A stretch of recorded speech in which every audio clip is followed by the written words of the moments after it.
So welcome. This will be the personal finance course, the BA A131 course. I am Jim Parker. We'll start into the course just right off. This will be the normal setup for the course. We'll go through a chapter or whatever. Tonight will be a little different since we'll do more of an introduction thing with the syllabus, but we still will get through the first chapter. So typically the slides will be posted and then the video lecture to kind of explain it will follow. And anyway, it'll be more evident as we run through it how the course is going to work. I've been up here in Alaska for I don't know 11, 12 years or so, racing Vizslas, horses, standard Alaskan stuff. Used to be in the Air Force, 23 years or so. Some of my horses out on the river. Started campground. I'm not sure if that's going to continue, but I'll certainly keep the property. May do something different with it. I've got an airplane, but that's not up here right now. And more animals and stuff down on the river. A few pheasant, things like that. But the gist of it, stuff you're probably more interested in is what I can do for you in terms of teaching you personal finance. Um, I had an MBA when I was in the Air Force, and then I was deployed to some nasty places. One of which was, topically was Afghanistan. But anyway, got a PhD, um, University of Southampton out of England. Went to work as a contractor for Booz Allen Hamilton, big defense contractor. But I've kind of broadened out from there because I still work for Booz Allen, but it's the same stuff I've been doing for a long time, strategic communications and stuff. I do have a real estate license, although I do not use it. It's not active any longer. And even back when I was in the military, that NATO NAMS, thing that probably doesn't mean anything too much, but NAMS is an organization that does sort of business-like tasks for NATO, located down in Luxembourg. And so when I was in Germany, I was overseas a bunch.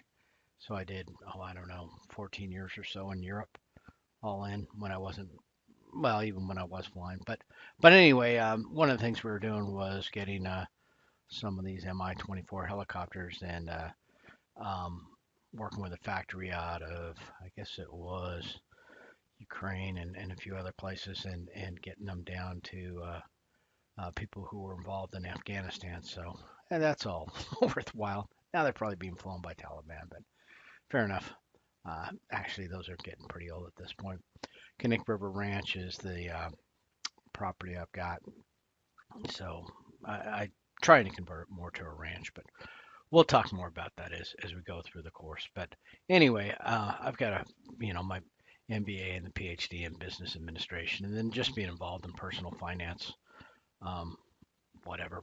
I look at the critique sometimes and people talk about, oh, bragging about, doing well in investments or whatever. It's not rocket science. What I'm the point, the reason I will talk about it is because I'm trying to convince you all, and this is making assumptions that you're of average college age, that there's things you can do at this point in your life that will make the rest of your life much easier and give you much more freedom. It's not about greed. It's about self-sufficiency and not being job locked and having enough money to where you can work in the fields you want to work in, um, and not have to be scrounging and being dictated to. So anyway, um, this is the property that this Connect River Ranch now. So right on the river, Pioneer Peak sits right here. Bridge is right there. It's just short of 100 acres. So if I ever, reference like different projects, this part up here is the campground, but back in here, I've got some other entrepreneurial things going on. So we'll see. Um, One of the big picture things that I want to talk about tonight will kind of be explained through this graph. And there's a series of charts and all that, and I'll explain that to you and also attach the absolute or the actual files. It's just an Excel spreadsheet. But one of the things we're going to talk about here in personal finance is uh, trying to, get you to a position where you're one of the people in life that, you know, is successful in terms of personal finance, because there's broadly two classes of people in the world. There's those who pay interest and those who earn interest. And those who earn interest, you know, their life is generally a little bit better. Like I say, money's not everything, but the absence of money will you know make your life obsessed and focused on money. If you have enough money and you're comfortable, then you don't have to worry about those sorts of things. And so there's a series of three charts here. There's the number that's going to change is this 5%, this 8%, and this 10%. And we'll talk more about it as we go. But the other thing on here is it's called a Roth IRA. Some of you may not be familiar with that term just yet. You will by the end of the term, but Roth is just a dude's name who wrote the bill, you know, some politician. IRA is an individual retirement account. And the characteristics of a Roth IRA are that the money that you put into this account, you've already paid taxes on to the government. So your taxes are already been paid on this money, and then you put it away in a retirement account, and you give up some freedom with that, right? If you put it in a retirement account, you can't withdraw it until you're age 59 and a half without paying some sort of penalty, which is 10% plus a tax hit. But anyway, that's all. This could be any example. This could be a straight savings account. All, but the difference would be, since this is in a Roth IRA, when you withdraw this money, you know, when you cash out when you're 59 and a half or 60 or whenever you want, you don't pay any taxes on that money, because that money that went in there already had the taxes paid on it when you put it in. So don't get too wrapped up about the IRA part. This could be a simple checking account. It would not be as profitable for you because you'd have to pay taxes on it. But we'll go into that later on. But the thing that I'm trying to dramatize in these series of charts is what we call the time value of money and compound interest. So I know we're jumping in. It seems like, wait a minute, we haven't even gone to the syllabus yet, and we're in the middle of this example. Well, I'll return to this example a couple times throughout the course, but I kind of want to get your attention to the power of money and the power of compound interest and the power of starting early to put money away. So let's look at this chart. I'm not going to dwell on the 5%, nor am I going to dwell on that 8%. I'm going to concentrate on the 10% because it is realistic. I've always got more than 10% interest on the money I have invested. And if you look at the stock market, that's roughly the return on most investments in the stock market. If from That's actually from the turn of the century, from last turn of the century, like the 1900 whatever. So it's not unreasonable. It's not unrealistic. It is within your grasp to get 10%. Not every year. Some days, some years you might actually end up with a loss. Other years you might end up in the 40s. The big well, we didn't call it a reset back then, but back in 2007, the housing crash and all that. Not that you would have known, but if you did know enough to buy at that bottom, that next year you would have made 43% on your investments. If you wrote it out, you ended up basically even. But if you got out at the bottom, yeah, you got slaughtered. So anyway, some good movies on that thing. We'll talk more about it, but I'm trying to think of The Big Short and some other movies that are actually kind of entertaining and explanatory on what happened there. But anyway, so another rabbit hole. One was the Roth IRA. One is the fact of 10%. But what I'm trying to show you is 10% is realistic. So anyway, let's dig into this. It looks like an eye chart, but again, you can look at the actual chart for yourself. But this chart will kind of make the point. So the age column's the age when you start investing. This was set up kind of for a military person who, might actually be drawing an income when they're 18 and able to put, say, $500 a month away $500 a month would equate to that'd be 6,000 a year. Well, let me see where they at. Yeah, they're going to do, I think, 500 for the first. Well, look at the numbers on here. Anyway, round about 500 a month. There's a little bit of a formula in here if you read the fine print, but $500 a month.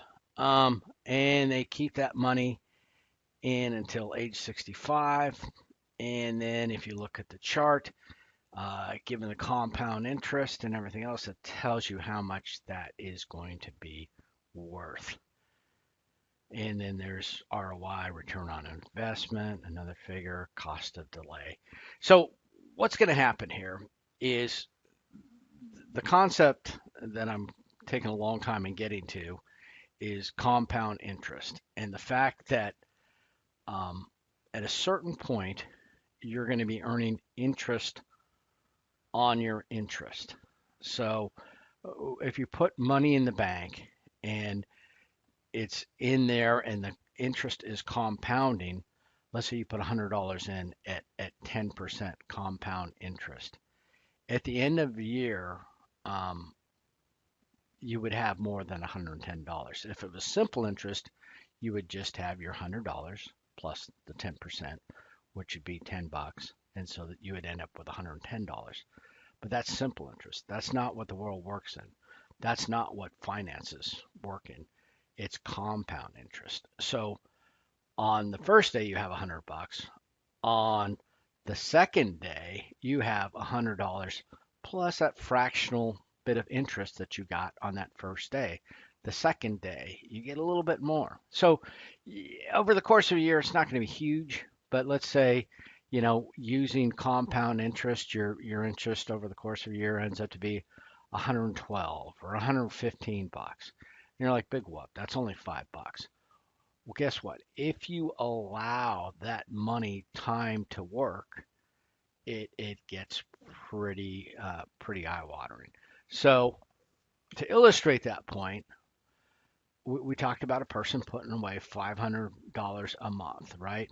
Not a huge amount of money, but he's going to do it consistently, or he or she is going to do it consistently till they're at age 65. Actually, yeah. So age column 5,500. That's the number I was looking for. I don't know why I couldn't find it. So $500 a month. Let's say you take December off. So, and then you're going to contribute a little bit more until age 65. How much do you end up with? $5.3 million, which I think most of us could kind of get by on. A $5.3 million nest egg. That is going to roll off if, like I say, if you're getting 10% of the stock market, that's going to give you 500,000 per year of basically spending money without touching your nest egg. I mean, you can see that you don't have to quite accomplish this, and you're like, well, I'm already in my 20s. I didn't do the $500 per month. You can go down through the charts and see what's going to happen, and it happens pretty dramatically. Let's say you're a college student, you're like, I got student loans, I got debts, I got a family, I just, $500 isn't that much, but I just can't get started, and it's going to take me a little longer to get that going. You can see if you wait till age 35, you're at $1 million, which is good, but it's not 5 million bucks. Plus $1 million when you're age 65 is inflation is going to make that quite a bit less. So I don't know that that'd be enough to get by on comfortably later on. So anyway, that's why you want to start investing early and you want to be consistent with it. And, wait until you're in your 40s or whatever to double up to catch up. You can see that the numbers just drop off precipitously. And, I could lecture all day on the power of compound interest, but this chart within just a few minutes can illustrate the point far, far better than I can. So anyway, we're going to talk a lot about compound interest. So we jump right in Now we're going to go back here's a couple more examples, but then we're going to jump straight to the syllabus at this point, and we'll talk a little bit about how the course is going to be run if this thing will exit. I'm not a big fan of Bill Gates. Okay, so not too much there. You don't need any extra books. You know, it's bad enough you've got to buy the book. Any version will work. Don't worry about that. Older versions are acceptable, um, and they are out there. Things don't change that often. Outcomes, I kind of hit on that a little bit. Exams, there will be two of them. Uh, the final is proctored, but it's proctored typically through UAA e-learning through the RP Now system, which due to COVID we're all kind of familiar with. The midterm though, you just get on Blackboard and just knock it out. So there's some, you know, e-learning verbiage in here about how to set that up. It's kind of out of my hands once e-learning gets the exam. And that's a better way of doing it because if there's two of us trying to schedule it, it doesn't work out very well. I've had no real problems, no real complaints with them. Um, and so you'll look at that. A lot of people don't like the term project, but it's kind of the culmination of what we're going to talk about. And the term project, you know, you can read through the whole text here, 4 or 5 page, yada yada, bunch of stuff. Some people just really have a block just trying to get started with this, but I don't think it should be that bad, number one, because you can make it completely tailorable to your situation, you know. And I've had foreign students and stuff, you know, Swedish students and Chinese students and you know, folks, Belgians and different financial systems, different, you know, investment vehicles. And, you know, they write it to their own, um, you know, their own needs. But what this, to summarize this term project, it's kind of a plan on how you're going to get ahead in life. You know, if you just go bumbling through life and, you know, run up your credit cards and buy a bunch of crap, there's a notion that um, you may learn in this class, you will learn in life, but it's called opportunity cost, you know. And I'm not bragging on Starbucks here, but if you go to Starbucks every day and basically buy a milkshake for $5, there's going to be, you know, an impact in your life, probably also on your weight. But whatever, it's what I'm teaching here is personal finance. So 5 times, you know, 30 is 150 bucks.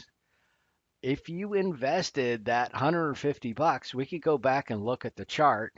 And so you're not investing, you know, $500 a month, but you're investing the $150 a month, the Starbucks opportunity cost, you would have 1/3 of 5.3 million. So, you know, somewhere between whatever, almost $2 million in your retirement if you just gave up something that costs $5 a day. So, anyway, you know, but you see people, and believe me, the reason why the stock market has paid 10% since whenever is because other people pay interest.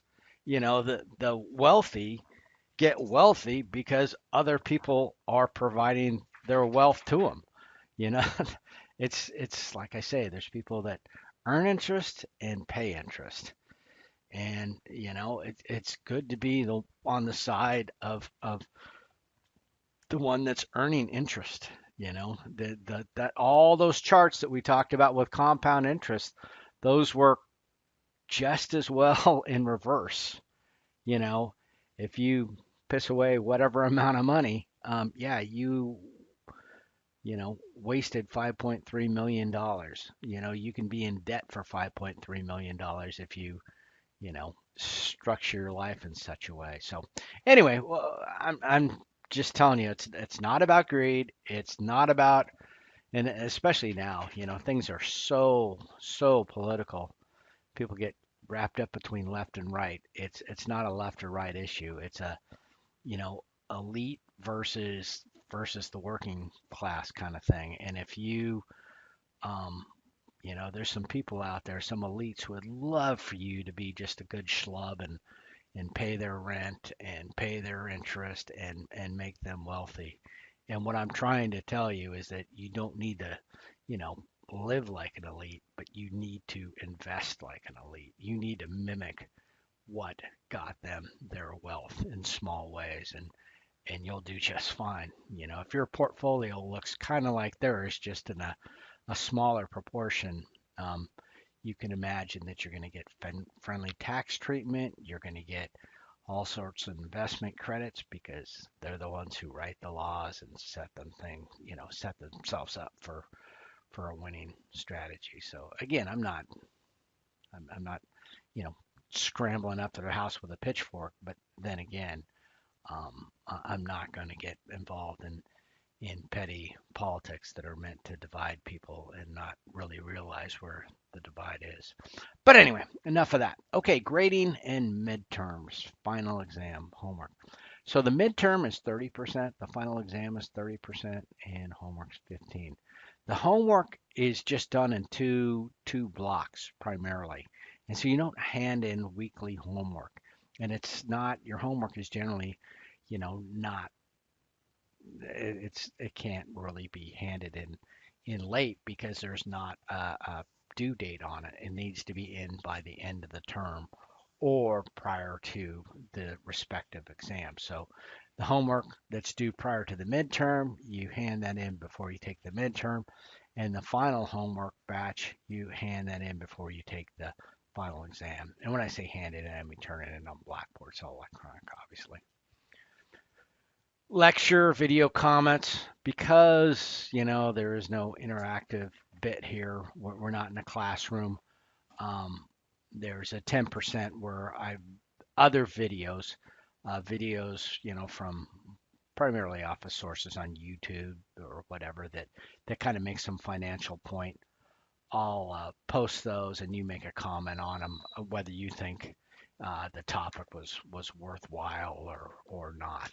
But that's just a small little thing just to make sure you're kind of engaged with the class, and it's not a whole lot of points, 10% of the grade for all of them. So that's kind of it. The class schedule.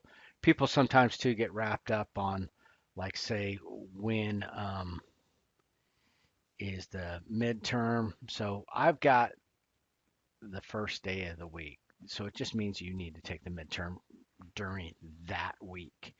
And the final exam needs to be taken during finals week, obviously, but that's scheduled between you and you, the e-learning folks.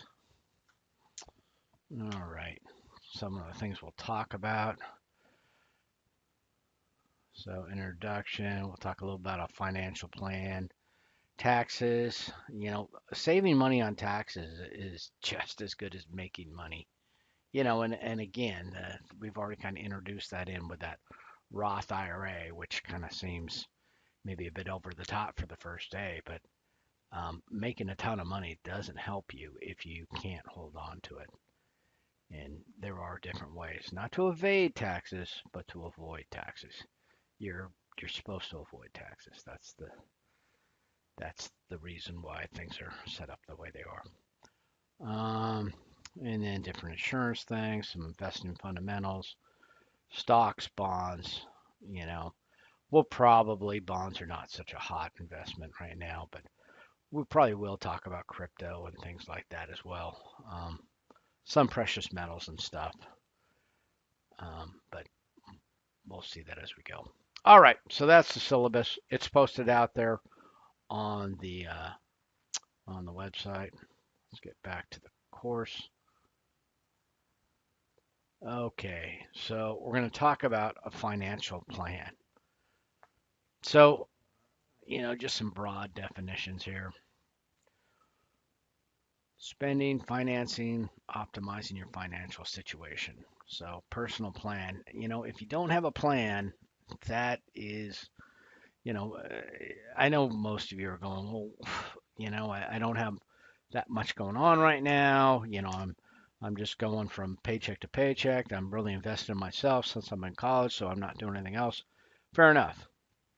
But that doesn't preclude you from coming up with a plan for, some point in the future. So if you look at the details of the term paper, I talk about, whatever your situation is, and if you are a traditional college student and you're, you know, not working or just doing something that's not really your career, then you may want to pick a point, say like 5 years out when you're immersed in your career, to actually start that point as your planning time frame.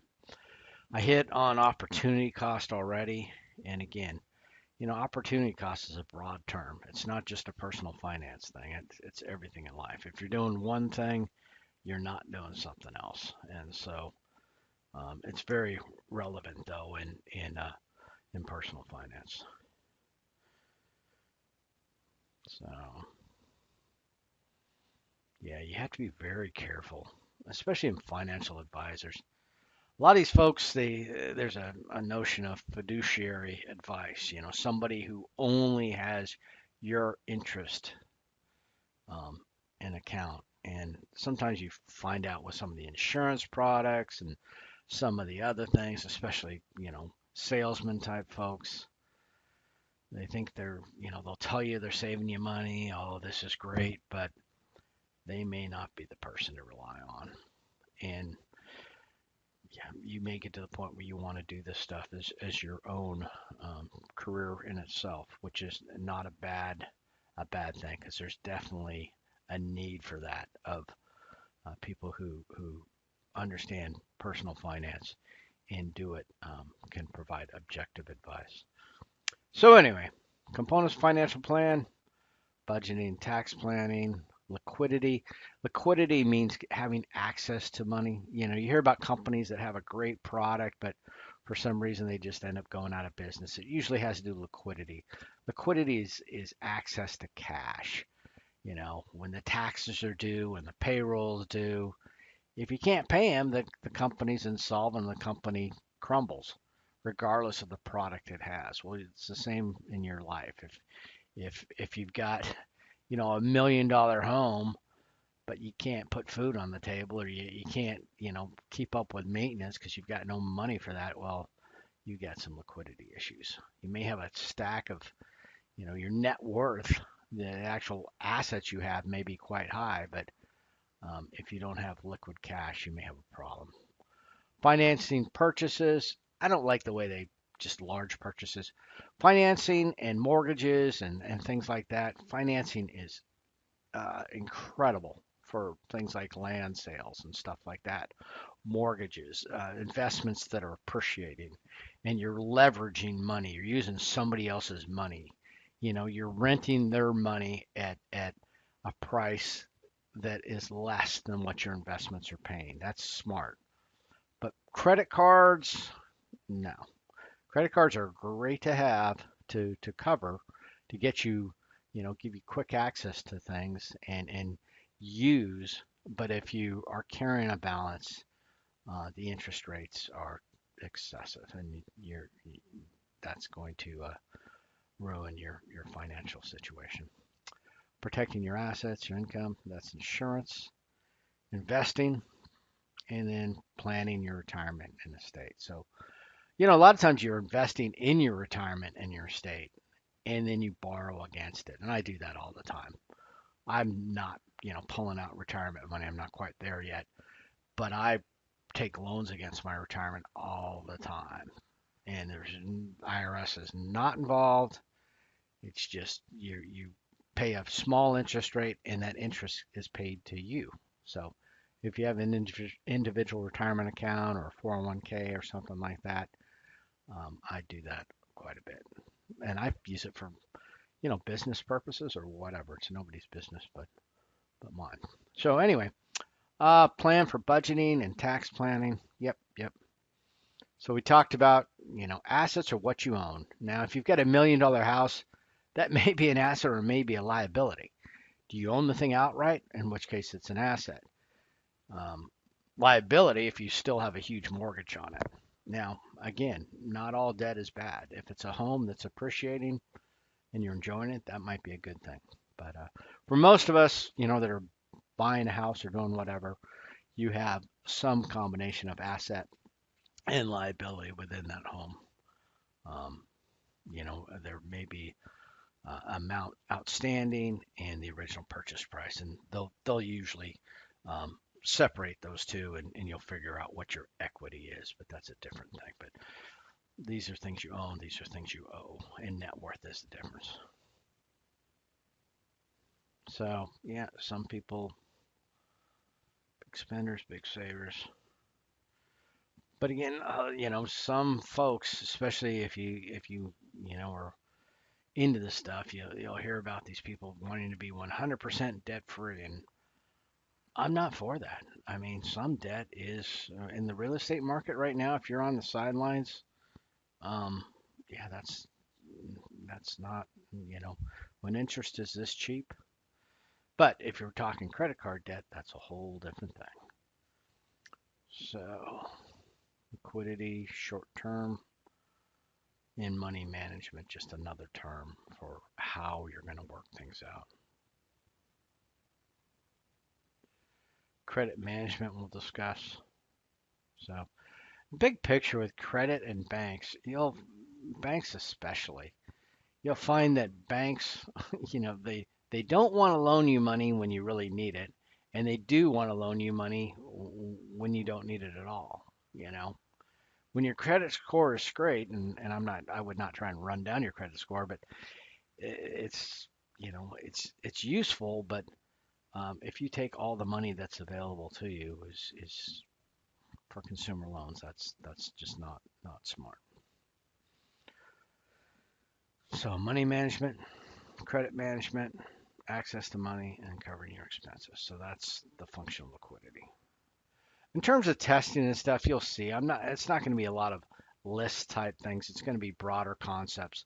And the way I'll do this prior to the exams is I'll have a review section to sort of focus you on what's important and what items are there. So, I usually do this with a copy of the test in front of me, and I'll, kind of rephrase the questions. And it's important that you learn the concepts. So I'll concentrate on the main points, and if you can pass the test, you will have gotten out of the course. What I think is important. Planning your finances. So yeah, go easy on the college loans to the max extent possible. You know, um, I would rather you take out student loans than be driving a brand new car. Cars are something that are, that in terms of an asset, uh, they're the opposite of the house. I don't want these in the same, column here. One appreciates, one has huge tax benefits, one is, it's like rotting fruit that's just whatever. I've always had, I mean, I do love cars, and I've always had, you know, usually a daily driver kind of thing, and then some cool car. But all the nice cars I've had, Vipers and a bunch of Corvettes, were, I always sold them for more than I paid for them. You can't do that with a typical car or, typical truck or whatever. I had an old 72 Blazer one time. That was an exception with a truck. But anyway, cars are meant to be used as a tool. So go easy on your, buy what you need, not what you want. Managing loans. So how much can you afford to borrow? Um, if it's a house, that might be a question you're asking. But on the other ones, try to go easy on that.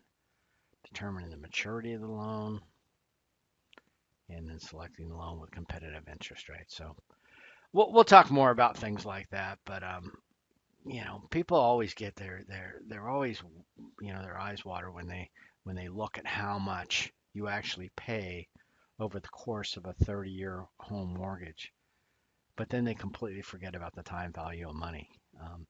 And they also forget that the payment never changes throughout the course of that 30 years. So, you know, like I say, that $5.3 million sounds like a lot of money, but it'll seem more like about $1 million,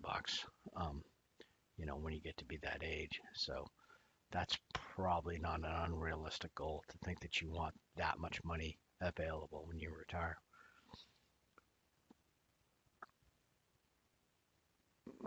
Just another chart to illustrate that.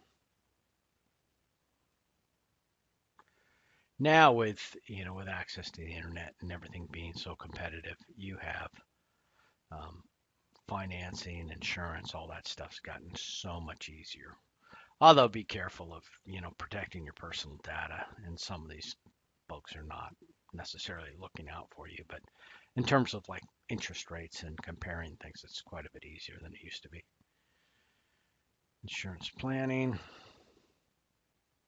So, you need to keep up with the legal requirements. Normally, there's a state requirement. There is a state requirement for automobile insurance for liability. In homeowners insurance, typically, because the mortgage, the lender wants to be protected, so you're required to have that. So I'm not saying you would avoid those, but it's not like you even have a choice in the matter. Health insurance, complete mess. Disability and life insurance, you do have some decisions to be made in there, and you'll address those in your term project. Planning for your investments. So yeah, you need to, you know, find a balance between risk and return. And if you put the money in a savings account, or worse yet, put it in a safe or in a vault or something, that is just not going to work. The way the government's spending money, inflation is just it's going to be going nuts. And so you've got to do better. You've got to be smarter with your money. But we'll spend some time on that. Retirement and estate planning. So retirement's, money that you're going to use in retirement. Estate planning is, the game's over and now you're passing the money on to your beneficiaries. So back to building this plan. And again, this is going to kind of happen throughout the term paper. So not a lot of testable information here. You're going to express this more in your term paper. But you know, especially coming out of a military background, planning is the key. It's far easier to have a plan and it not work out, and you just modify it a bit to something that is workable, than to have nothing and just kind of figure it out as you go along. That will not work. Talked a little about cash flows, and this gets back to liquidity.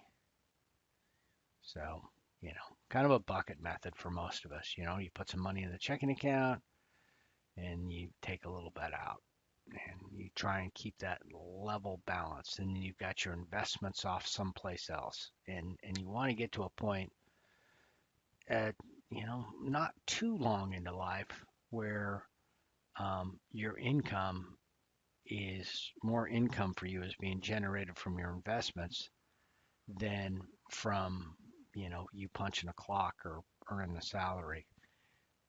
That's really the only way you're gonna get ahead. Your money needs to be working as hard, if not harder than you. And the cash flow thing is just a task that needs to be done throughout the course of a month to meet your obligations. But the majority of your money should be in investments, and you're not living paycheck to paycheck. Budgeting. Yep. We'll talk a little about budgeting in here, how it should be done, the best ways to do it. There's a lot of tools out there. Some people are great budgeters, other people are not. Um, for me, I'd be lying to you if I told you I budgeted stuff down to the penny. I mean, what I do is I try to um, look back at how money has been spent over the month. And so I tend to almost exclusively use a credit card for everything. I mean, it's pretty annoying, but I hate carrying change around in my pocket. And that's just how I do it. But it makes it very easy, you know, later in the month or at the end of the year to look back and say, whoa, I spent a lot of money at a certain place. Now, for me, because I've got businesses, everything is kind of tax deductible, so I need the records anyway. Pretty much the only stuff I own are the food in the refrigerator and the clothes I have, and the rest of it is um, almost exclusively business use.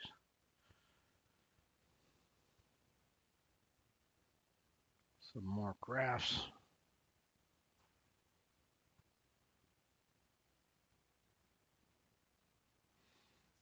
So for most people, when it talks about saving, usually a percentage is kind of what works out best. There's a man that I'll show a video to, and he talks about, you know, a certain percentage. But the concept that you want to get to is that you're saving for retirement or you're saving for your investments. It's not some optional thing to do with the money that's left over. No, it should be one of the bills. You know, you've got rent, you've got insurance, you've got your investments, and then if you have any money left over, that's the money that's, disposable.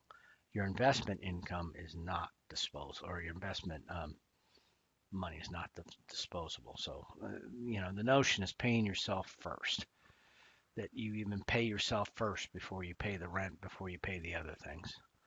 Obviously, you need to go easy with that, or the landlord's going to evict you. But before you go blow money on something else, you take care of your investments.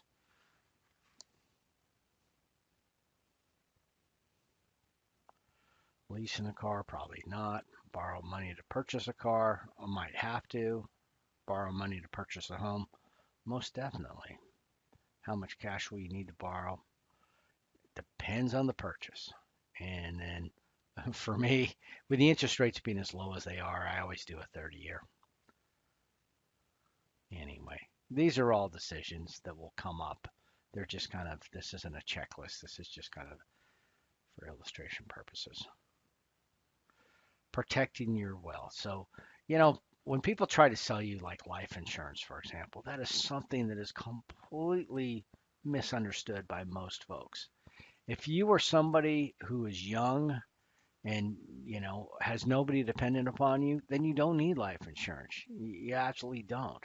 If you're somebody who's young that's got kids, that's got a spouse that is staying home taking the kids and didn't get the same education you did, you need a ton of insurance.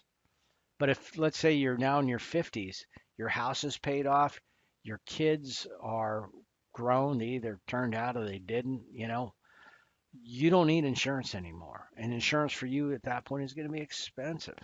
Insurance for you when you're young is dirt cheap, term insurance. Now, if you get these whole life, universal life, these other policies that I'll badmouth later in the course, that's a whole different thing. But you kind of went off the rails at some point if you did all that. But typical life insurance, term life insurance, it depends on your stage in life. Um, how much cash should be used to make investments? What investments? We'll look at the range and you'll make some decisions and you'll illustrate them in your term paper. But, 10% is not a bad number. And something that's the main thing is the fact that have a fixed amount or a set percentage set aside and you're consistent with it. And you do it when you're as far out from when you'll need it. So you give that compound interest time to work. Yep. How much cash you invest towards retirement? For me, I kind of blur the lines. Money that's being invested in a house is, yeah, I can enjoy it now. I can enjoy it later. Money that's being put in strict retirement accounts. I've gone to the well on those things many times. You can pull out, for example, you can pull out up to 50%, and I think it's the max is about 50 grand. And I've done that before, and it's not a big deal. You just make the payments back to yourself. It comes back out of your paycheck if you've got an IRA with somebody, but it's something that other folks don't do. And I do it all the time. I would much rather do that than ever take a loan from a bank. Um,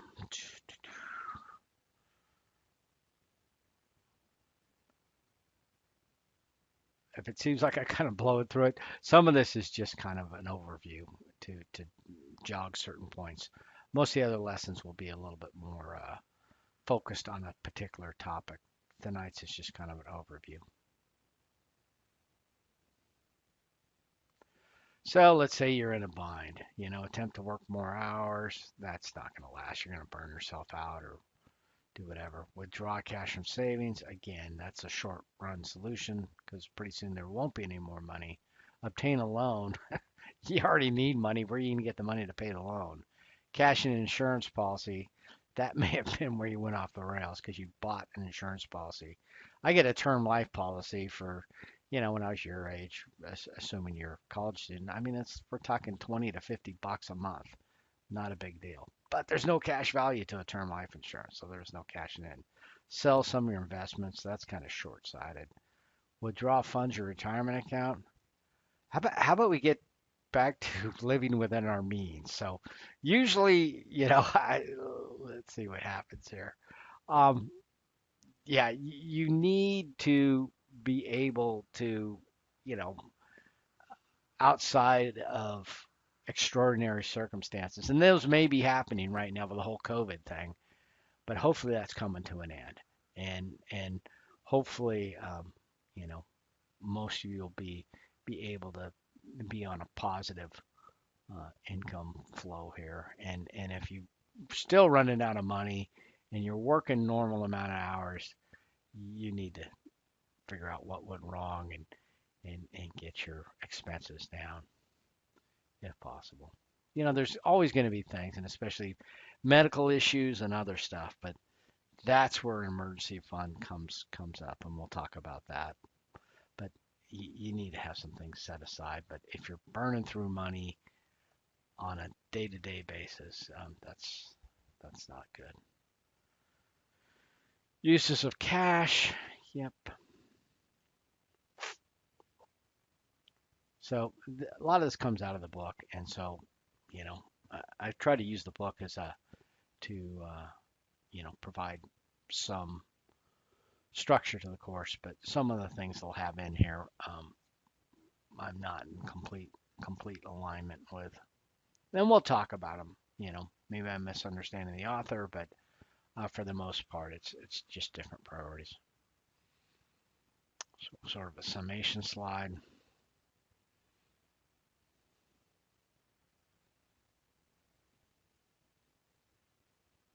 Keep coming back to liquidity, financing decisions. If it's finance, it's probably going to have to be insured. The creditor wants to make sure their product is insured.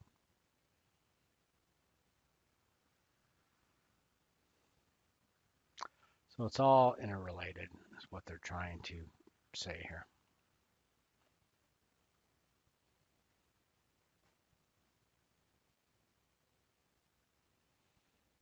Yeah. When you talk about spenders and savers and people with retail therapy and, they're depressed and they go out and blow some money, you need to do something else. That's going to be a painful way to go through life. You need to spend some more time at the gym or find another outlet, but running off to the store or running off to the car dealership is not going to work out for you.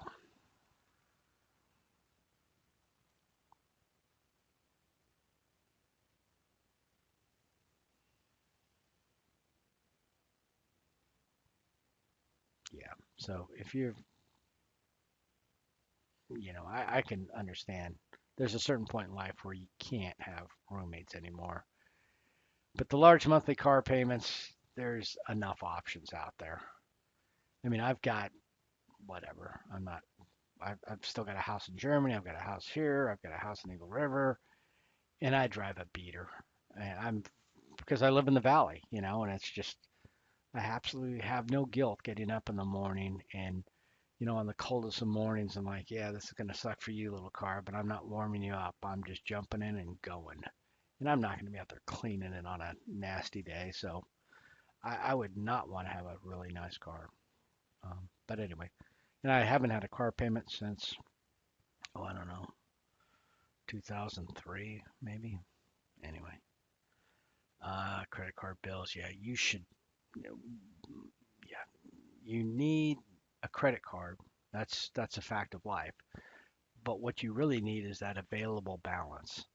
You need, if you've got a limit of say 10,000 or 30,000, that available credit is where the power of that credit card is for you. If it's all maxed out and you're just making monthly payments, you need to get rid of the credit card. But you know, if you don't have a credit card, life is going to be very expensive for you because you can't rent cars, you can't buy airlines. I mean, you can possibly do this stuff, but at a much higher rate than somebody else who has a credit card and can take advantage of deals and stuff. Plus the miles and everything else. It's just, you know, use the credit card. Don't let it use you. Anyway, um, what I'm advocating for is, you set aside what you're going to do for your investments. Let's say it's 10% and you paid your rent, you paid your investments, you paid all your other bills. That extra money that's left is yours. That's the money that's available. So the notion that you're going to pay off all your bills and then whatever's left is going to be for your investments, it sounds reasonable, but it's not. It just doesn't happen. And so now you may choose to invest more, and that may be where something like crypto or something that's a little bit more fun, but maybe a little bit, well, not a little bit more speculative, a lot more speculative comes in. But yeah, I bought a couple Bitcoins way back when, and I sold one at 2,600 bucks and thought I'd just killed it because I paid 700 for it. And now the other one's worth, I don't know what it is, 50 grand today or something. But I would not consider that investing. Now it's actually getting to the point where it's investing. That's legitimate. Back then it was definitely speculation. It was, like going to the racetrack. Anyway, in the book, there's certain problems. So chapter 2, problem 2, the cash flow, page 88, 2, 6, and 10. So again, you don't need to turn in the homework this week. The homework gets compiled and it's turned in as a bulk assignment. And then go on to those spreadsheets. So I'll attach those spreadsheets and look at those charts and kind of figure them out. And believe me, I mean, I don't think anybody can honestly go, oh yeah, I guessed it would have been that much. Or I delayed by 5 years. I can't believe how quickly it dropped. The whole miracle of compound interest is, I mean, it's friggin' amazing. So if you study those charts and you understand those charts and just, you know, can get them to be something, not quite so magical and just go, wow, this could work. You'll realize and you'll be motivated to save. So those charts they're not in the textbook. A friend of mine actually just put them together, but they're pretty darn valuable. And if you understand that, if you understand compound interest, that is 50% of the course at least, and 50% of your financial future. Because if you understand compound interest, you're going to go, hell no, I'm not going to let the credit card ring up because I realize what's going to happen with the compound interest. Or, the same thing. Yeah, I'm going to invest a little bit because I realize that the time value of money and what's going to happen. So anyway, if you understand compound interest, you are well on your way to being successful. That'll be it, and I'll post the next lecture pretty much about this time next week. Till then, bye bye.